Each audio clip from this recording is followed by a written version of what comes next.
No intro today. No intro today. I'm just rolling right into. Yeah, where's the music coming from? There's the music coming from. Okay.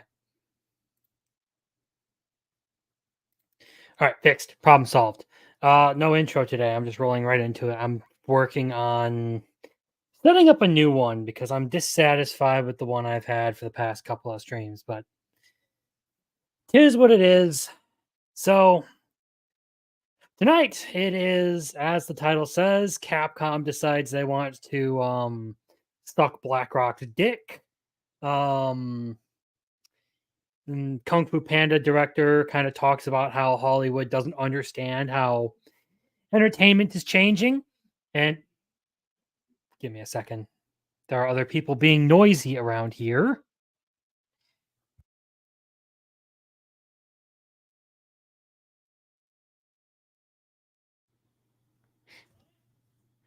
Sorry about that. There are other people here. Point is, okay, back to what I was saying. God, this has been the roughest start to a stream I've had in a long time. So, Kung Fu Panda Director decides to talk about how Hollywood doesn't understand the way entertainment is changing these days, and some other stuff, mostly to do with anime. Some overlap with the Western stuff, but before all that, there's been a couple of new releases this week. Not the least of which the one today that just premiered, Kaiju number 8. And I will say, without a shadow of a doubt, that probably sounds a little bit better. Kaiju Kaiju number 8 is has a really good chance of being one of the top 10 of the year right now. Judging by the first episode, if they keep that kind of quality going for the rest of the series, woo boy, that's going to be something now, isn't it? It was really well animated. It was very fun to watch. And overall, I must say, they executed well on what Kaiju number 8 is. It's never really been like the biggest, most amazing story to me. I am 6 volumes in. I actually have some Kaiju number 8 up on my shelf right now. But it's not like some great story, but it has the potential for good, well animated action. It could just be fun to watch because, some dude's going to be throwing around giant punches and all that. There's nothing wrong with enjoying that kind of entertainment. I mean, that's kind of why you have kaiju movies and stuff. It's like the Pacific Rim is the same kind of thing. Sure, it has like an okay story. It's not like the most amazingly written movie ever, but it at least does a decent job at setting up a proper story for the whole project, and then capitalizes on what people really want to see: giant robots fight giant monsters. Kaiju number 8 is going to be along the same lines from what I'm seeing in the first episode. It's just going to be a lot of like it's going to be people with like super suits and overpowered weapons fighting giant monsters. That is what Kaiju number 8 is going to be, and I am 100% here for it. In manga form, it's okay. In anime form, however, very good. I enjoy it very much. Hmm. There is one thing that I watched, that I finished here recently that I absolutely do not recommend because holy crap, was it an awful series. And I thought it was going to be good based on the first couple of episodes, just kind of the antithesis to what I've been saying about Kaiju number 8, and that is Metallic Rouge. And now, Metallic Rouge isn't like the most horrible thing out there, but its story is just, it feels so rushed. And what it actually feels like is it was so rushed that they had to cut out sections of their own writing in order to fit it all in the time span that they were allotted. It seems like they were given 13 episodes to tell their story, and they had planned for more. So like episodes 3 through 6 will start in just random places and won't explain to you why they're there.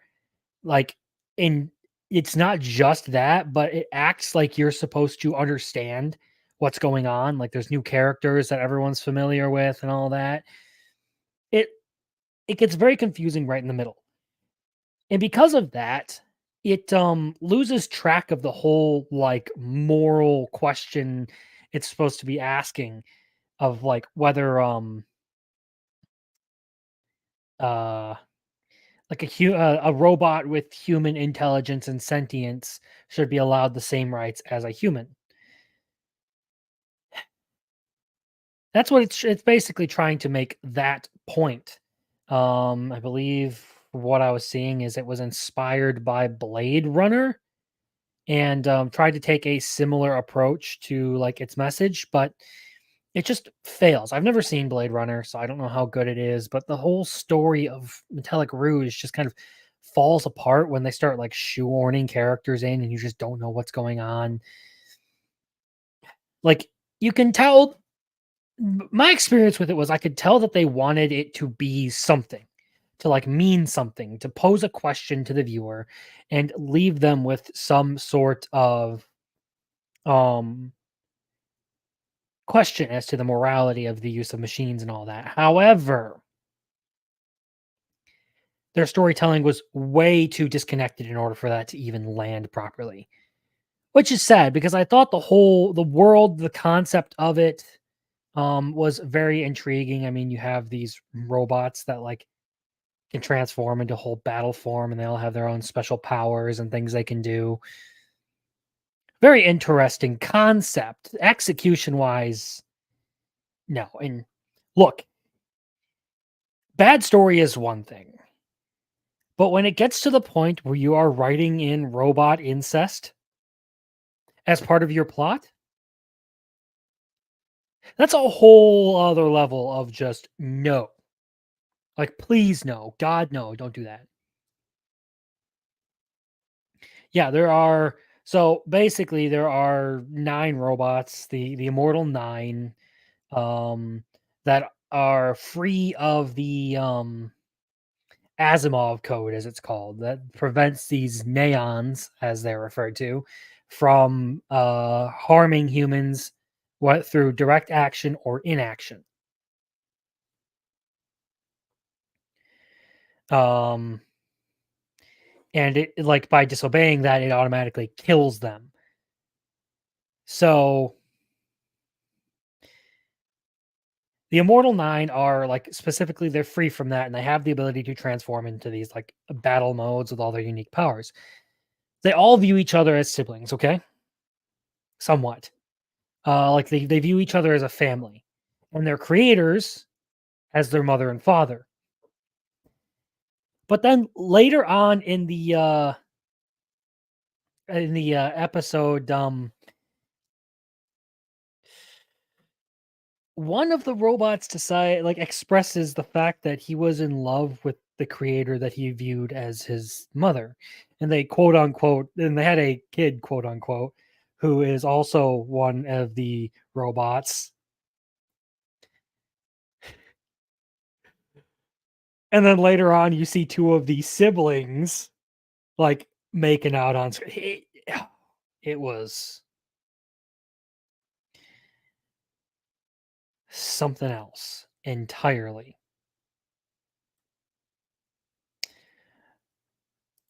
Also, to answer your question, or well, not to answer the question, but to address that. Hi, JM, and yes, I've been holding up okay for the copious amounts of overtime that I've been working. It has been just about all week, 10 to 11 hours on a construction site, or not a construction site, remodeling houses. And then getting pulled over today on my way to lunch. So not the most amazing week, but I did get back into doing a little bit of writing, so that's nice. That was enjoyable to just finally feel creative again for once in a while.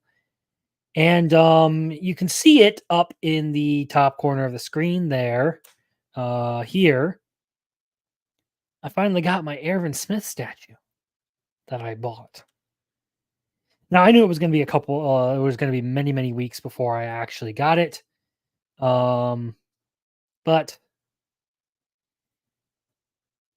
it still felt like it took way too long.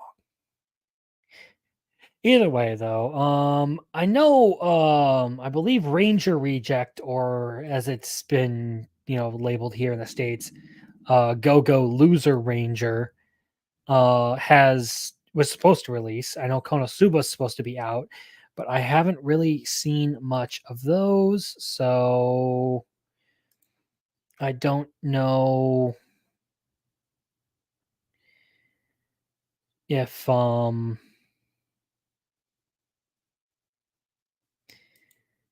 I don't know if I'm just missing something or if I'm being absolutely stupid. Either way, um, I think that's about it for all of the stupid stuff, the random weekly recap. I didn't get to watch much anime this week because I was busy, very busy, and trying to keep up on doing some research for a video that I have been working on in the background. So I did a quick and dirty upload of like putting together that statue and all of that and unboxing it, which I enjoyed doing that kind of stuff. I kind of want to do some like Lego stuff, but Legos are expensive. Anyway, I didn't really watch a whole lot. I think Kaiju number 8 and finishing Metallic Rouge were literally the only things I did this week. Um, I actually got had the opportunity to join a drink with Crazy for a comic shop Wednesday. That was fun. We got to go over a bunch of indie comics and stuff, and I enjoy indie comics, which is a good segue into the first segment of the night, covering a project or something that I liked, something that appealed to me, that popped up this week. And I've been saving this one. I knew it was around, but I was waiting for it to actually properly release. And that would be a Mike Baron comic. Now, Mike Baron comics are always freaking great. Like, I have yet to read one that has disappointed me. Excuse me. Jeez. So, yeah. Here we go. Here is Nexus. This is the account Nexus by Baron. An ancient evil wages war on the universe. Nexus, the intergalactic guardian of lost souls, must stop the unnameable terror. Nexus Scourge is the all-new epic sci-fi adventure from Eisner winner Bloody Red Baron and Comic Kelsey. Back the campaign at baroncomics.com. So this guy's already gotten a fuckload of money for this. It hasn't been live that long. I think maybe a few days. So it is currently the 13th. This was April 8th.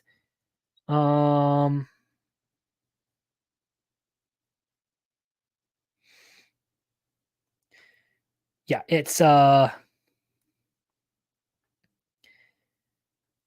this is now available. So they have a trailer out for it. I wonder if it's actually going to allow me to play this, because Twitter's player sucks and my Streamlabs decides it doesn't want to fuck with anything. So we're going to see if this video works. An ancient evil, billions of years old, wages war on the universe. Entire star That actually looks really freaking cool. systems are vanishing without a trace, leaving devastation in their wake.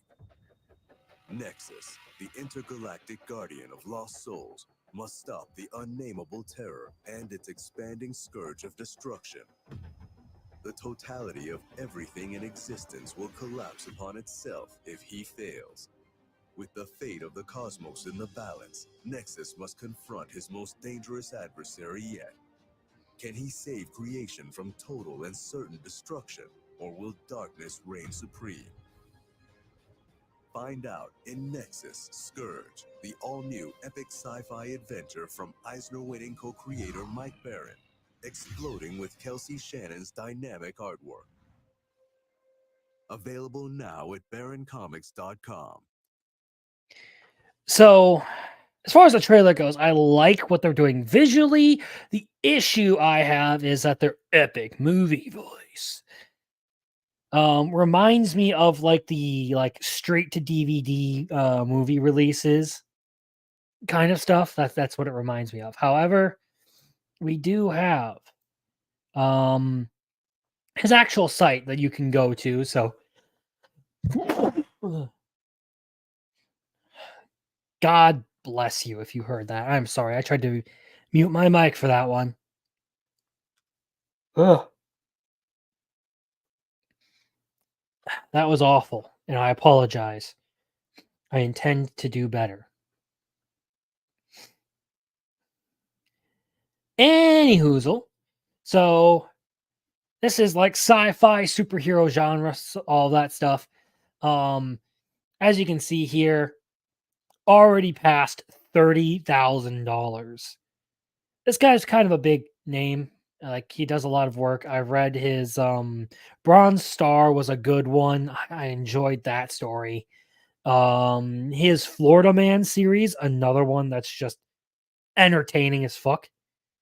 But this one in particular looks really good for artwork. Like this stuff looks fantastic. And of course, here we have all of their promised stretch goals. So all physical backers receive a commemorative Nexus Scourge art card, a Nexus Scourge Kiss Cut vinyl sticker, and a poster with their order. That's all for physical orders, by the way. Which, if you're going to order an indie comic, I highly recommend you get some physicals because physicals rule. And you can go to just about any site to fund this. So if you are opposed to Fund My Comic or Kickstarter, or not Fund My Comic, Indiegogo or Kickstarter, there is Fund My Comic. And yeah, just overall, this project looks fantastic. Like this looks really good. Some other ones that I actually came across. Maybe I'll try and pull those up. Because I actually really liked the premise for them, and I backed these, and these are ones we found while I was live with a drink with Crazy. We were doing all the Comic Shop Wednesday stuff. And let's see, the one I found was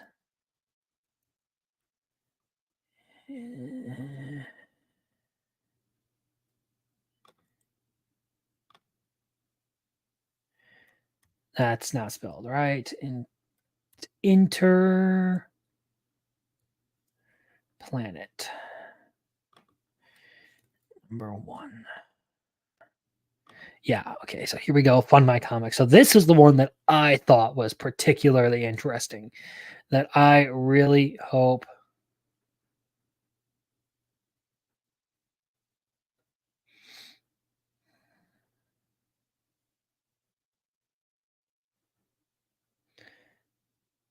is this not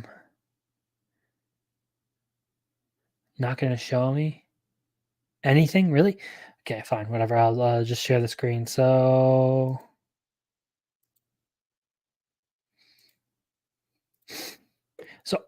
this was one that I found that I actually really, really liked. I can't show you everything, so oh wow. Okay, so now it has okay, there we go. I don't know why it was doing this, but yeah, this like tech versus magic kind of stuff. Really good looking artwork. Like dude's riding an eagle with armor. That's fucking sick, okay? Basically, it's like spy work, espionage, all that stuff, and you can get this for a solid $12. And it is, how many pages did he say it was? I don't remember.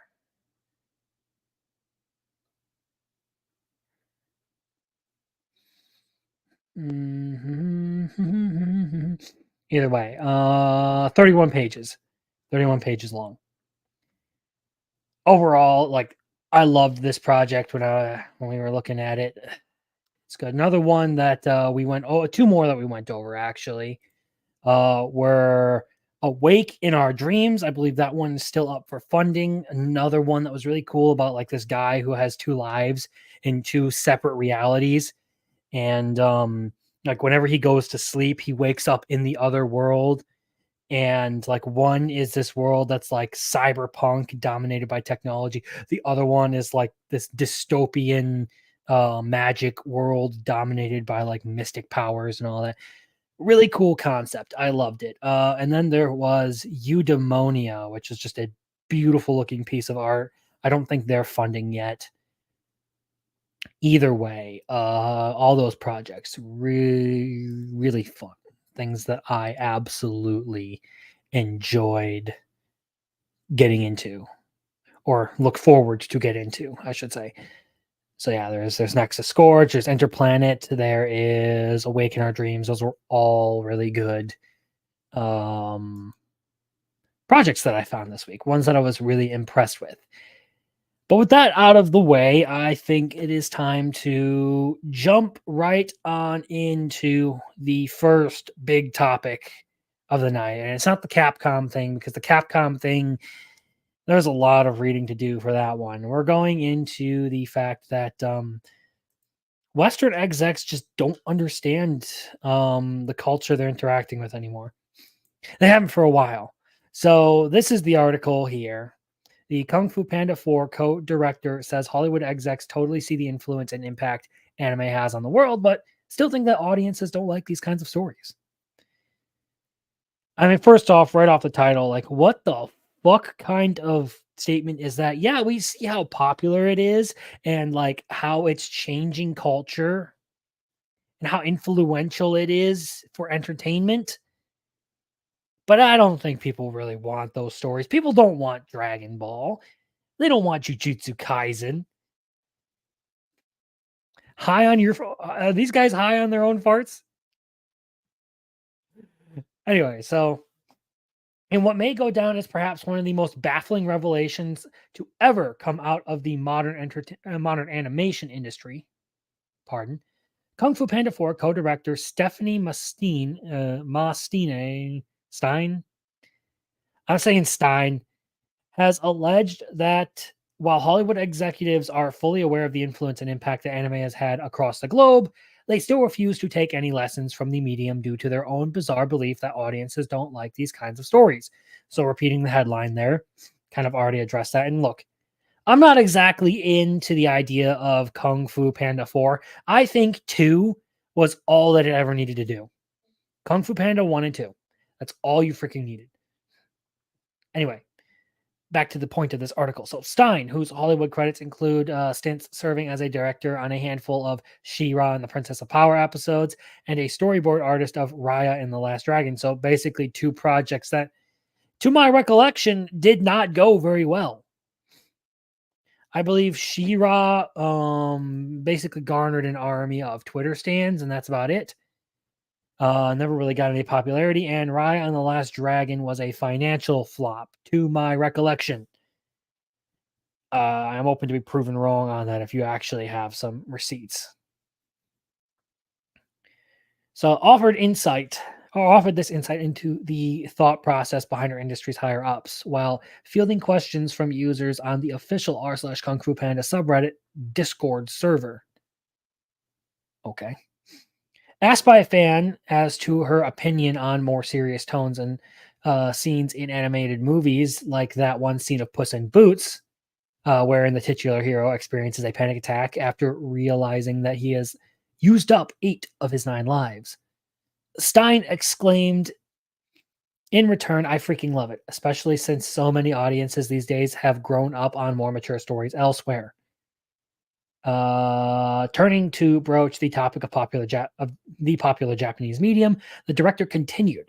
I think in most bookstores, for example, the manga and anime section takes up a majority of floor space. But there's a catch, she then detailed. A lot of people in charge of finances and making a movie think that audiences don't like these kinds of stories. I'm not sure why, said Stein. Every time I've talked to an executive, they've told me yes, they totally see the influence and impact anime has on the world, but no, we will not do that. Gee, I wonder why they don't want to do that. The issue is, and I will minimize this. I've been doing this for so long. Totally know what I'm doing. Anyway, so one of the big issues is the West has attempted like several adventures into anime. And much like with Hunter x Hunter, how they have their adventures into the Dark Continent that always fail, very few have ever actually turned any sort of profitable series out. I think the most high profile like American anime we can point to would be Avatar: The Last Airbender, but that's still a cartoon. Um, Generally, things tend to go the way of Ruby, and if you're not familiar with that series, you're lucky because the first 3 seasons are great, albeit the animation is just not there. And then it turns into hormonal teen girl drama for 6 more seasons. Yeah, they botch their own story and they go from a shonen to a shoujo.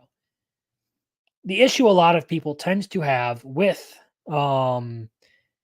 emulating anime is that the West takes way too much of their own liberties with it. They don't actually like they want to steal the face of anime and wear it, or they want to steal the skin of anime and wear it like they're a skinwalker while still pumping out their own um bullshit story content.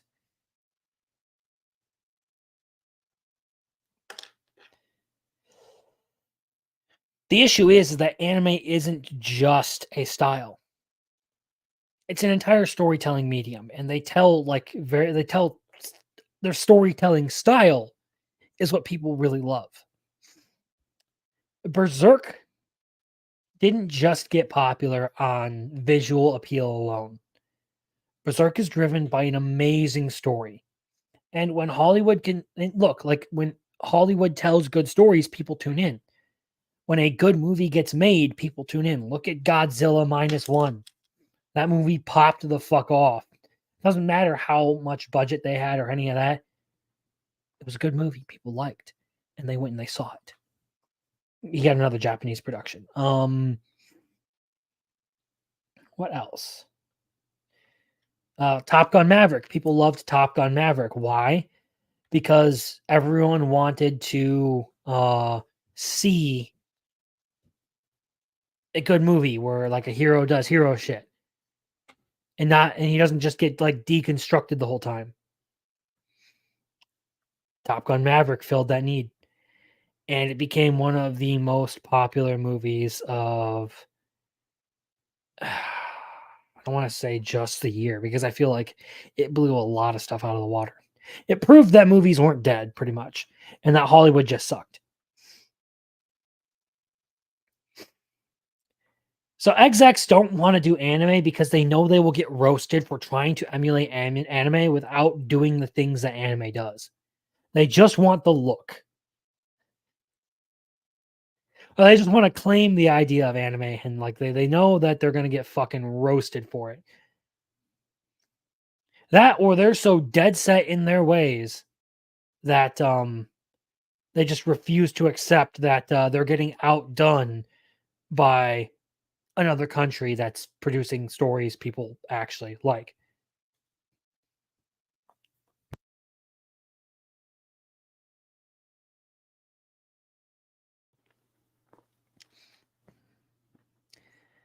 Anyway, In light of this lack of creativity, and in light of this lack of creative curiosity from the Western film industry, Kung Fu Panda 4 co-director closed out her thoughts on the topic by opining, "It is the highest of miracles to me that Spider-Verse was made in America." Yeah.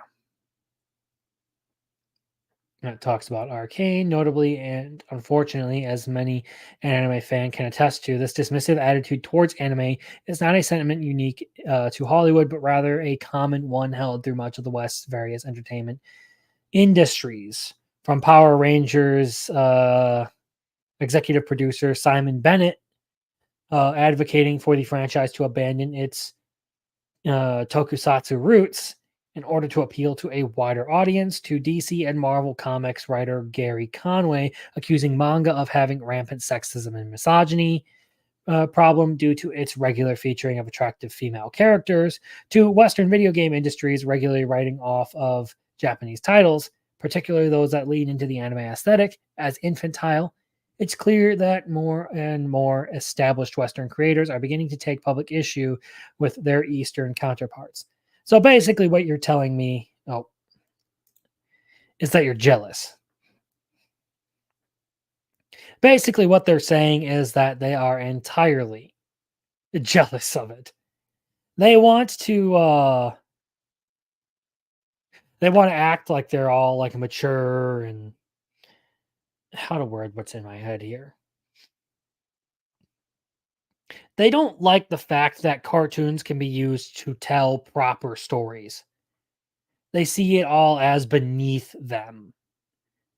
And well, when no single individual has come out with any sort of declarative statement regarding his feeling, common sense suggests that said disdain is fueled entirely by a combination of ignorance toward the medium, jealousy of its success, and refusal by Western creators to accept responsibility for their own professional failings. Yes, I find that heavily accurate. Sadly, until such a time as the West can both truly embrace and appreciate anime for its unique identity and learn to let their egos down in order to learn and improve their craft, the land of the rising sun looks on track to continue its rising domination of the uh, of brain broken of near every creative medium. That's the end of the article. So yeah, the particularly the part where he talks about it could be a combination of ignorance towards the medium. Yeah, a lot of people just don't understand what anime is. Like they were saying a little like I kind of was getting at. Um a lot of people who aren't into anime generally tend to view it as just like another form of cartoon. And they kind of associate it with the stuff that their kids would watch. And then when you say, well, some of it is for adults, sometimes it gets wrapped up with like shitty adult cartoons that are really just made for people who are like, on drugs and sitting there they're infantile pretty much.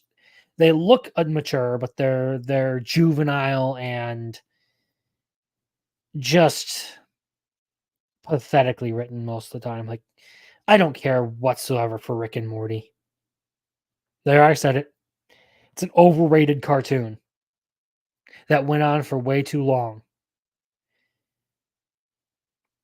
It doesn't even tell a good story. It doesn't really have any interesting characters. It's all just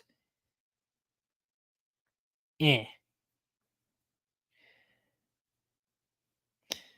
A lot of adult cartoons are like that. I think the best one that's been produced would probably be well, there's Blue Eyed Samurai for one. That one did really well, and Invincible. Um, both of those have done pretty well for themselves and making a name, making adult cartoons, so to speak, um, less juvenile humor, less cringe, less stupid shit, less Adult Swim.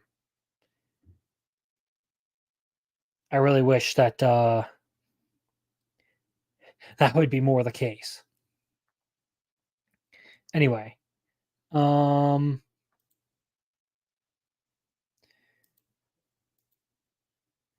so yeah, the next part of it, jealousy of its success. Yeah, I mean that's why they keep continuing to try to tear it down. Obviously, the West has a bit of an ego problem. They're constantly looking at everyone else. Um, where am I going with this? They hate their fans. They think they're amazing. That's where I'm going with this. They think that they can do no wrong, and the fact that anime has taken all of the people that they're supposed to be um, sucking in, who are supposed to like give them the money. The fact that anime is getting all of that crowd, it probably pisses some of them off because these stories, anime and manga, are more attractive to people than the garbage they're producing, than the modern Marvel movies, than like the fucking ESG bullshit we get now.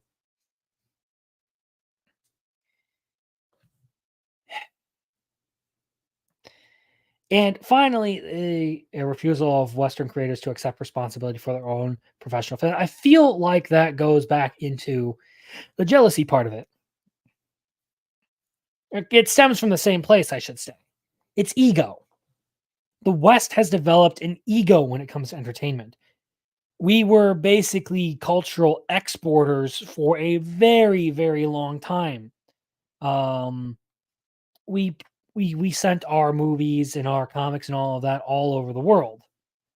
Everyone wanted to watch them. And now the most popular, the most thriving medium in entertainment is a foreign medium. It is Japanese entertainment. And it's not just that manga is beating comics. It's not just that anime is killing it where Hollywood is absolutely fumbling. It's not just that they've seen so much success in those departments. It's also the fact that Japanese movies, and by proxy some Korean ones too, are becoming more and more popular. Again, Godzilla minus one. Godzilla minus one versus Godzilla Kong the New Empire.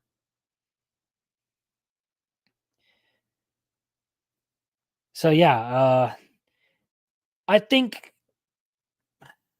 it's hard to diagnose this issue. It's hard to really come to a definitive, like, oh well, this is the root cause. Ego is probably a huge part of it. Ego and ignorance, I think, would probably be the best way to define it.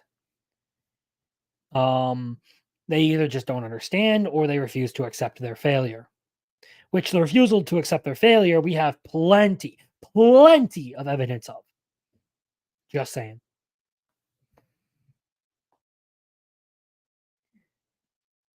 But whatever.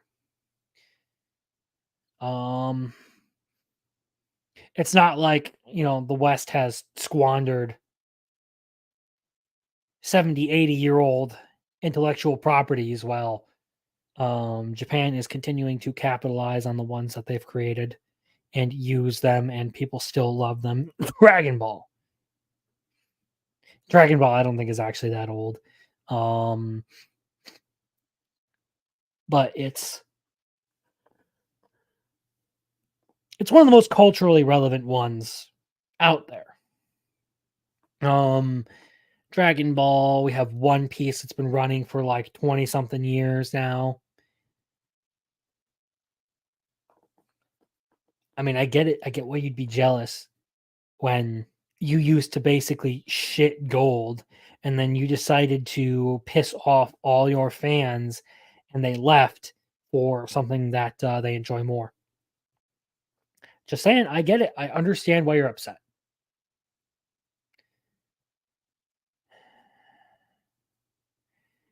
And speaking of old IPs, there is one that's making a interesting uh return. So I found out today that Studio Kara launches space battleship Yamato 50th anniversary project headed by Evangelion creator Hideki Anno. So right off the bat, I assumed that this would be an anime, but I don't think it ever mentions the word that they're or any ever mentions anything about them doing any anime in here. So in giving the influential sci-fi space opera anime the respect and talent it deserves on its 50th anniversary, Studio Kara has announced that legendary Evangelion franchise director Hideki Anno will soon be taking the helm of space battleship Yamato. So announcement on March 30th via the studio's official website in commemoration of the 50th anniversary of Yoshinobu Nishizaki and Leiji Matsumoto's seminal franchise. Anno will oversee the production of several commemorative media releases, the offerings ranking from art books, including new ones featuring the respective artworks of mechanical designer Junichiro Tanachi and Space Battleship Yamato 2199 mangaka Michio Murakawa. A collected release of the 1974 anime's soundtrack and a colored edition of Matsumoto's original 1974 companion manga.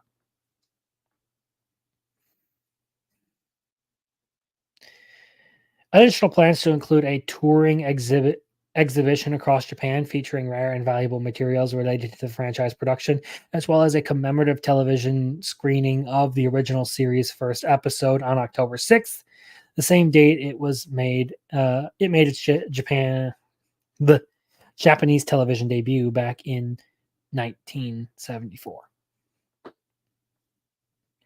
Set during an interstellar war, that's a typo, in 2199 after Earth is made uninhabitable.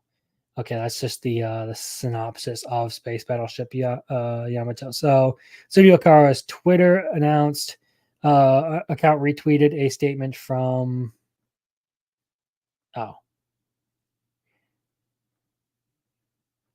But yeah, they are doing a promotional tour pretty much of Space Battleship Yamato. And the guy who created Evangelion, I've been corrected on that pronunciation far too many times, is heading up the project, which would interest me if it were actually like a proper anime. Like imagine a like 70s anime like Space Battleship Yamato getting like a revised, a newer version, which could be bad, or some sort of like upscaling re-release, like Berserk 1997 just did.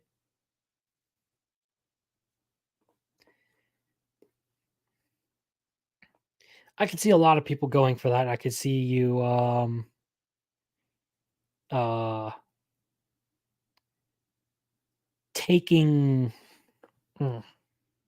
I could see the reason why you would get the director of Evangelion to be involved. But as it seems that there's no actual like anime production going on for the series, like they're just rescreening it, they're just doing some like proper releases. Getting the guy who directed Evangelion seems like it's just like an attention grab. Like it wasn't really completely necessary to do all that.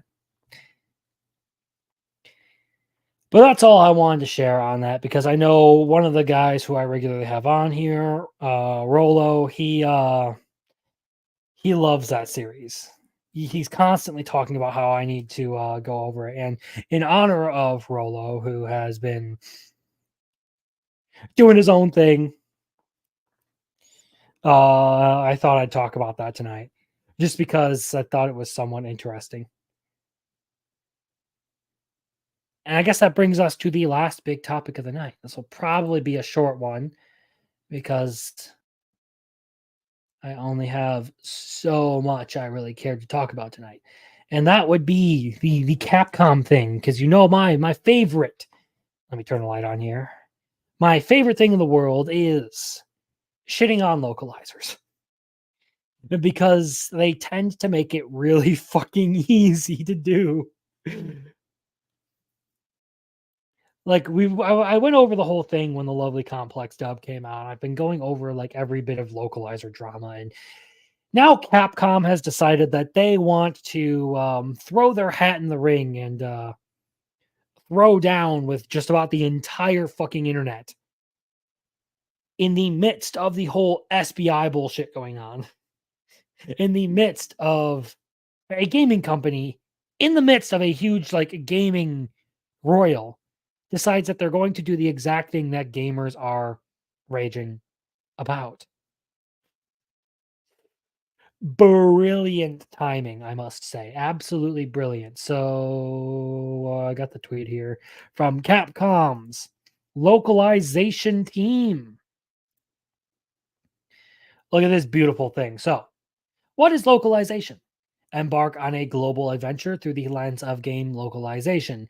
Beyond mere translation, we're diving into the art of cultural adaptation, preserving context and inclusive storytelling. Right off the bat with the words inclusive storytelling. Join us as we unravel the intricacies that make games resonate worldwide. So,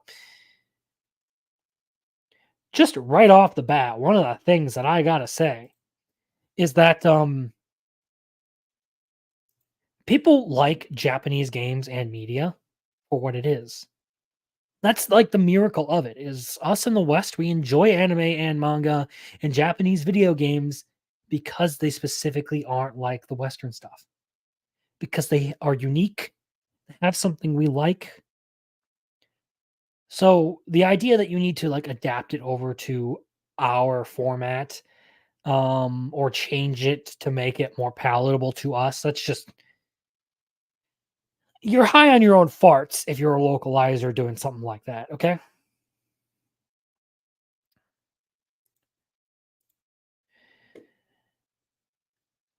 Localization isn't just about translating words, it's about adapting the game for a global audience.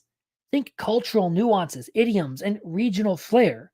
A good localization makes players feel right at home wherever in the world they are. So there is some fairness to that, I will say. Certain like look, I have experimented in my life with learning two languages. I'm in the midst of learning one right now. I know a little bit of Spanish, and I know like idioms, sayings, cultural things like that. They can be a little bit weird to translate because they take on like a group of words takes on a whole new life of its own, pretty much, and it means something that it doesn't translate to literally. Now, I don't know if my leg was being pulled on this or not, but when I was learning Spanish, I don't ask me to try and speak any right now. Um, my Spanish instructor told me that in order to say that, like, I say something like "I don't know" was it translated to something like "I don't even know a potato" was what I was told. Now that could be me misremembering something, but that was one of the funniest things about it. Either way, translation is it can be difficult work, and think cultural nuances, idioms, all that. Look, I will give you that. The issue is when you start changing the entire structure of dialogue, you're not translating the actual meaning. You're translating it to try and um, nerf the impact of it. You don't want to deal with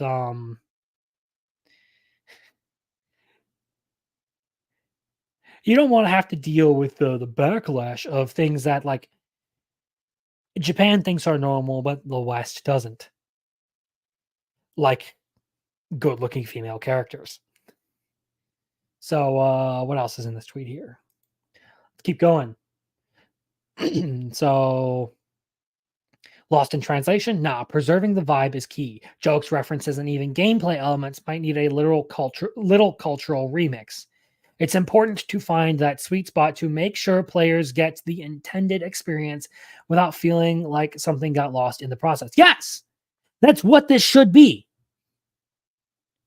Okay?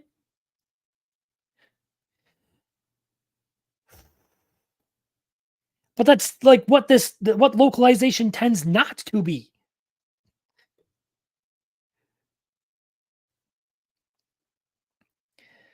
Each language has its unique structure and cultural context.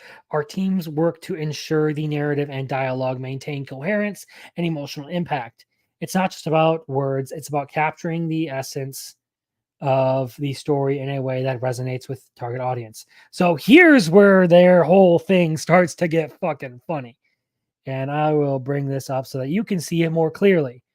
Um so uh Character designs and development must be culturally sensitive. The fuck are you talking about? What may be acceptable in one culture might be offensive in another. Localizers play a crucial role in ensuring that characters are relatable and respectful, avoiding stereotypes or other references that could be perceived as negative in specific cultures. Basically, what they want to make this seem like it's something nice that they're doing, but really what they're actually doing is they're trying to make alterations because they don't like something.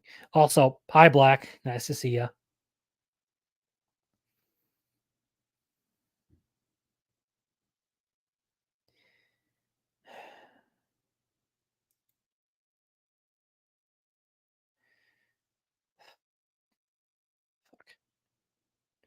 Oh well.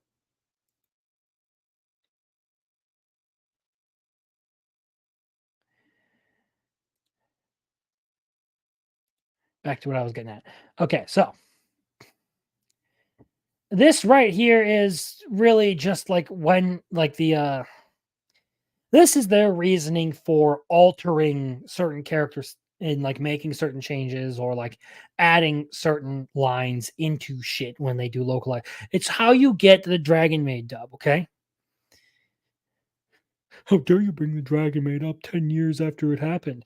Because you never fucking apologized for it and you doubled down on it. You claimed that you were right to do it.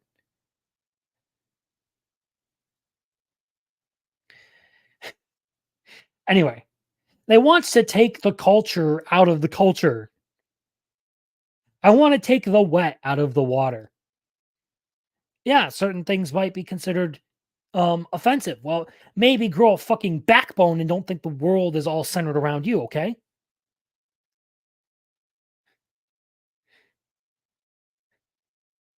Bring this back up again. So that we can go over this next part. Inclusive language and representation.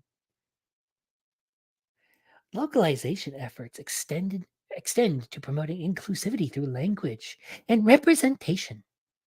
This involves adapting not only the linguistic aspects, but also addressing gender specific language, cultural norms, and diverse perspectives.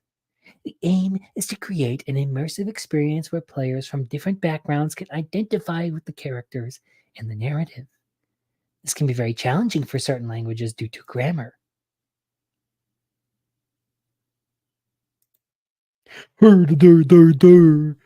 They said him. They have look. What they're talking about here is stuff like Spanish or Japanese that has like specific structures for referring to male or female or things are considered masculine, feminine. Um, in Spanish, there's a lot of masculine and feminine forms in the language. That's what they're talking about gender. They basically want to redefine other people's culture in order to fit their own. They're not actually here to interpret the cultural experience. They're here to hijack it and make their own thing out of it.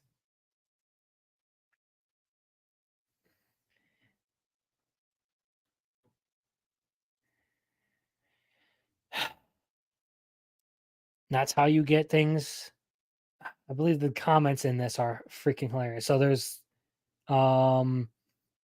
this is just talking about keeping the jokes the same and trying to match terminology, but the comments in this are fucking hilarious.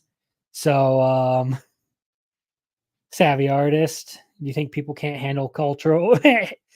Why do you think other people can't handle different cultures or go look up nuanced words, phrases, customs and foods? Why do you think others can't handle something different? Yeah. Like we're capable of like experiencing. Oh god, my camera's about to go out. Fuck. Oh, right. I forgot I changed it to that while I was with I was chilling on another person's stream. There we go. I'm back. So yeah, why do they think we can't handle something different? They don't want us to handle something different. They don't want us to. They don't actually like the different. They're not as multicultural as they like to profess. The only multicultural they want is the culture that they are, which in fact is not multicultural. They just want their own ideology and their culture to be spread across everything. So Thor Odin's son, localization. Oh fuck. Let's pull this back up. Localization in practice. Yes, they're just destroying art. Art attacks. You about to lose money, big fella. You trying to be broke. Hero Darky Dark. Go support the dude's comic. He's fucking great. Damn, y'all really just want to lose money today. John A. Douglas. Everyone disliked that. Another cool artist, master of the TDS. How about you translate the game and leave everything else alone? You do not need to adapt things for a modern audience. The modern audience, I don't think, was actually in there. But you can pretty much understand that that's what they're going for. If you are going to do that, make an entirely new game, no one will buy it, but at least it will be hip with the kids. Scratch point. Thanks for the confirmation that localization is just imposing Western values onto Japanese media. Not that we needed it because it's been obvious for decades. Yes! The thing that makes Japanese media great, the thing that we love about it is that it's not Western. It's different. It's from another culture. It comes from another perspective. It still tells good stories. So many people are escaping the Japanese entertainment because the Western media fucking sucks.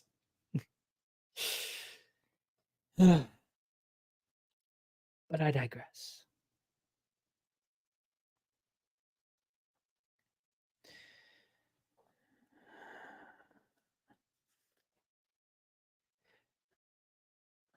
Make your game for the non-existent modern audience and you'll receive their non-existent money. Based. True. 100%. Dissolve this branch of the company immediately. Yeah, they kind of deserve it. I'm so tired of this bullshit. Capcom is back to their crappy ways. Enjoy bankruptcy because it ain't coming back. Now here's the interesting thing. For companies like this, I gotta sit up so that we can have this conversation properly. For companies like this, we're no longer the audience. The fans aren't the people they're targeting. They're making it so that they can get that sweet, sweet ESG money. They're making it for giant corporations like BlackRock that are funneling money into an agenda, trying to corrupt everything they can get their grubby little mitts on to try and sway culture back towards the feudalism that they want to enact. Why do you think they're pushing so much for digital, for rentals, for games as services? Why do you think BlackRock is spending so much time buying up property just to use it as like leasing? It's not just a store of value. They want to own everything. They want you to own nothing. And they want to rent it all back to you. They'll do the same thing with land, just as feudalism used to be. Very few people, the nobles, in this case, the oligarchs, they'll control all the land and you will pay them to use it so that you can survive.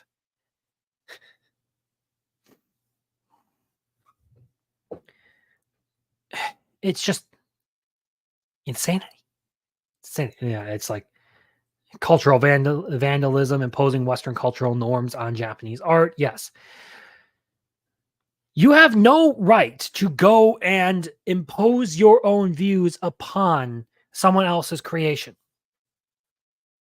You don't get to change it because you don't like what it says. Okay?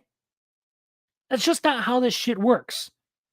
Someone told a story. People are interested in that story. You don't then get to go and hijack that story and make it the story you want it to be and then sell it like it's the exact same thing.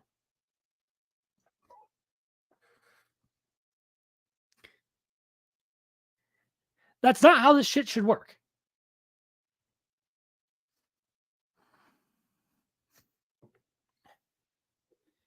But like screaming about this stuff and like complaining about localizers and all that shit, it literally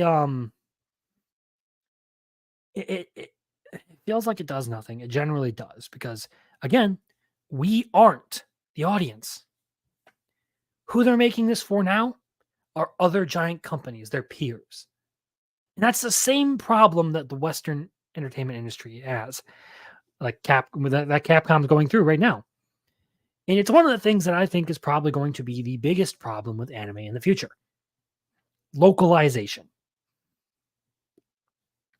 Yes, it's okay to, I think it's perfectly fine to maybe take certain cultural references and adapt them to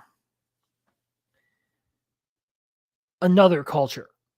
I can kind of understand that one, although I think it's more authentic when you actually get to learn about the other culture through their art. Yeah, you can take a joke and make it make sense in English. Like some jokes just don't land. Good example, Jujutsu Kaisen, the Juju scroll sections at the end of the episodes of season 1. There's one where they go through this whole question, like everyone in the series, they ask, what do you prefer for breakfast? Bread or rice? And it gets to Panda and he starts screaming about, well, obviously bread because I'm a panda. It doesn't make sense in English until you understand the fact that bread in Japanese is pan. Panda. Pan. It's a pun. The pun. But you get the point. Certain jokes, certain things like that. Obviously, you do want them to land the best you can. However, there's a limit to the liberties you can take. And in this case, they are very clearly indicating that what they want to do is impose Western, not even Western values. They want to oppose leftist, cultural Marxist values on other people's entertainment so that they can spew out the same drivel that's been killing the Western media for a long time because they have that in a death grip. The future is going to be indie movies, as the Critical Drinker is making, as a lot of people are making, indie comics, as a lot of people are making right now. You can see Comicsgate and the Iron Age. They're doing all sorts of shit. And, well, indie music. People are doing their own shit because they're sick and fucking tired of the music industry and all their scummy practices. Unfortunately, many of those people are still very, very on the left. Whatever. People just want entertainment to be entertainment again. Yes, you can have some complex political narratives and stuff like that. Attack on Titan is a great story, regardless of the commentary that it has. Sure, you can talk about like it doesn't really try to like spew some sort of nonsense down your throat and like say definitively that one thing is good and one thing is bad. It paints this whole picture that leaves it kind of up to interpretation. That's cool. People don't want the vandals in the localization industry to constantly be like threatening to impose their own ideas onto manga and anime and the movies and stuff that we see coming out of Japan. We generally don't want that shit. We just want the entertainment we love to be the entertainment we love. And the reason we love it is because they're telling good stories, because they have a different perspective because of their cultural background. They're doing something that we actually enjoy. And of course, the West sees that it's growing popular and that attracts all the fucking culture vultures, all the tourists. And they see it as an opportunity to yet again hijack art and make it all about their own ideology. That's pretty much what this Capcom tweet is going on about, is they want to make this about their own ideology. I mean, we had the inclusive language sections. Let me scroll back up to that. What was it? It was inclusive language and representation and cultural sensitivity in characters. Some things are meant to be offensive. Some things aren't supposed to like be cushioned for you. And how example? Okay, right here. You see all these? All these ones, the black and red ones? That's Berserk. Greatest manga you will ever read if you get into it, okay? Some of that stuff is uncomfortable as fuck to read. But it's such a damn good story. You're gonna kill a lot of stories by trying to make everything padded with bubble wrap so that people will consume it. That will be what destroys all of this. That is what has destroyed the American media, is the idea that you need to constantly have people who are sitting here being like seeing themselves in order to like fully enjoy a story. You need a mirror in order to enjoy it because you are what matters. You're a narcissist. You only see yourself. If you can't see yourself, you don't care. Same kind of thing bleeding over into manga and anime now with localization, but that's been that way for decades. And luckily, they are restrained only to more obscure titles. Things that aren't quite as mainstream as, say, Jujutsu Kaisen or My Hero Academia. The issue is that as Western money becomes more popular, they're going to have more sway because these mangaka are going to want a piece of that pie. Why wouldn't you? I don't blame them. That's just smart business to try and target a larger audience. Okay.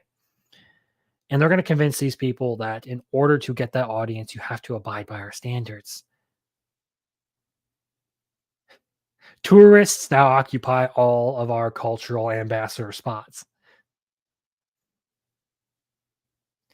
And they don't care about the fact that they're destroying the things people love. They don't care about the fact that they're vandalizing art. They don't care about the fact that they are overriding another country's culture. They've never cared. They only care about themselves and the message they want to send. That's the issue with localization.